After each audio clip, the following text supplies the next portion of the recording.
আমরা এবার একটা নির্বাচিত সরকারের কাছে দায়িত্ব হস্তান্তরের প্রক্রিয়া শুরু করব। 2026 সালের পবিত্র রমজানের আগেই ফেব্রুয়ারিতে জাতীয় নির্বাচন আয়োজনের ঘোষণা দিয়েছে অন্তর্বর্তীকালীন সরকারের প্রধান উপদেষ্টা ডক্টর মোহাম্মদ ইউনূস।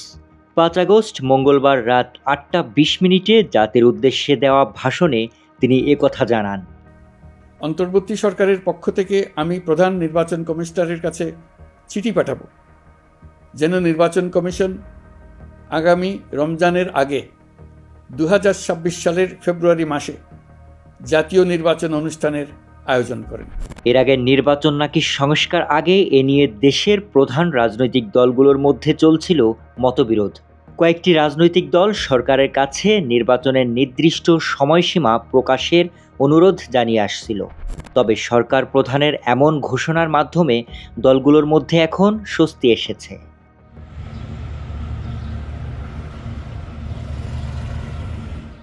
একই দিনে জাতির উদ্দেশ্যে ভাষণের আগে বিকেল 5টায় জুলাই ঘোষণাপত্র পাঠ করেন অধ্যাপক মোহাম্মদ ইউনূস।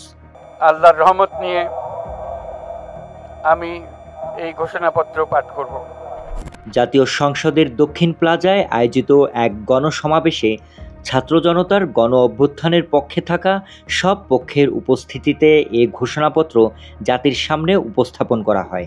জুলাই জনগণের সকল শহীদদের জাতীয় বীর হিসেবে ঘোষণা করে শহীদদের পরিবার, আহত যোদ্ধা এবং আন্দোলনকারী ছাত্র জনতাকে প্রয়োজনীয় সকল আইনি সুরক্ষা দেওয়ার অভিপ্রায় ব্যক্ত করেছে। গত বছরের 5 আগস্ট ছাত্র জনতার টানা আন্দোলনের মুখে সাবেক প্রধানমন্ত্রী শেখ হাসিনা পদত্যাগ করে ভারতে পালিয়ে যান। এর মাধ্যমে আওয়ামী লীগ সরকারের টানা 16 বছরের শাসনের অবসান ঘটে। তবে সরকার পতনের 3 দিন পর 8 আগস্ট বঙ্গভবনে শপথ নেন ডক্টর মোহাম্মদ ইউনূসের নেতৃত্বাধীন অন্তর্বর্তী সরকারের উপদেষ্টা পরিষদ। আপনারা সকলেই দোয়া করবেন যেন সুন্দরভাবে নির্বাচন অনুষ্ঠান করে এদেশের সকল নাগরিক একটি নতুন বাংলাদেশ গড়ার কাজে সফলভাবে এগিয়ে যেতে পারে। Sharif Rahat, news desk, hello Bangla.